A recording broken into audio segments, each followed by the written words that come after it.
know, he was a kid who, from the time he was very little, he kind of had this avoidance of school and learning. He would kind of pick up a pen and then put it down. And anything related to numbers, he would kind of think about it, but then he would kind of shut it down right away. And so, you know, in about 5th grade, he was diagnosed with some learning disabilities. And we started looking around and thinking about, you know, what were the options for him to continue to get an education.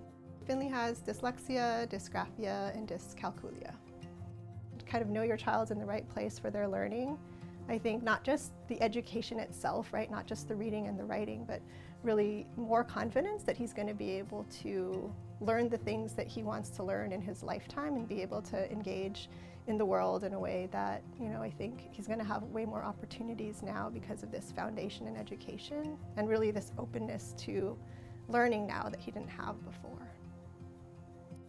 So for Finley, you know, math was that thing for him. After school, we would be doing homework and he would just, again, that was one of his little shutdown moments. Sometimes he would just lay on the floor and, you know, kind of curl up into this ball related to homework, which was, you know, really tough. So with math, with Mr. Connor, Finley really has said, oh yeah, I think he did say at one point, oh, math is fun, right? And he will claim that he didn't say that. When I talked to him about what I would be sharing, he said, I don't remember saying that.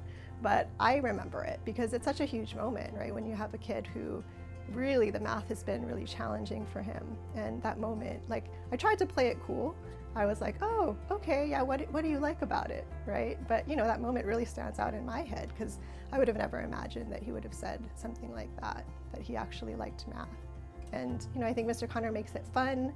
Mr. Connor's talked about how in his classes, he kind of really has a good read on the energy of the kids and when the kids have hit this limit, right? Where they kind of need a break, they need to shake it up, they need to learn in a different way.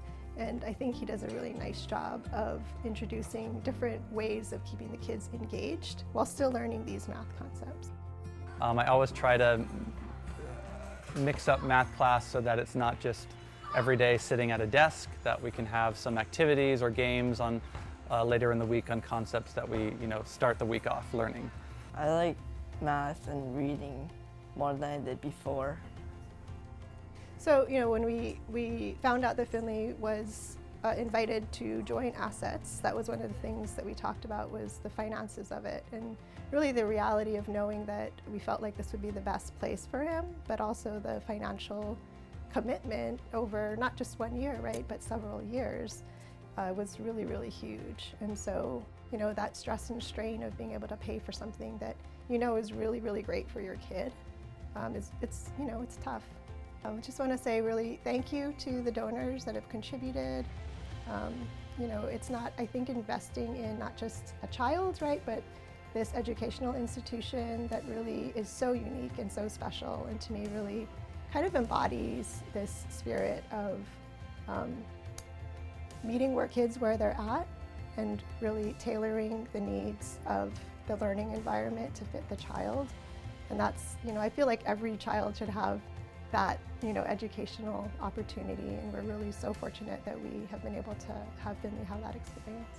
Thank you so much for supporting Assets.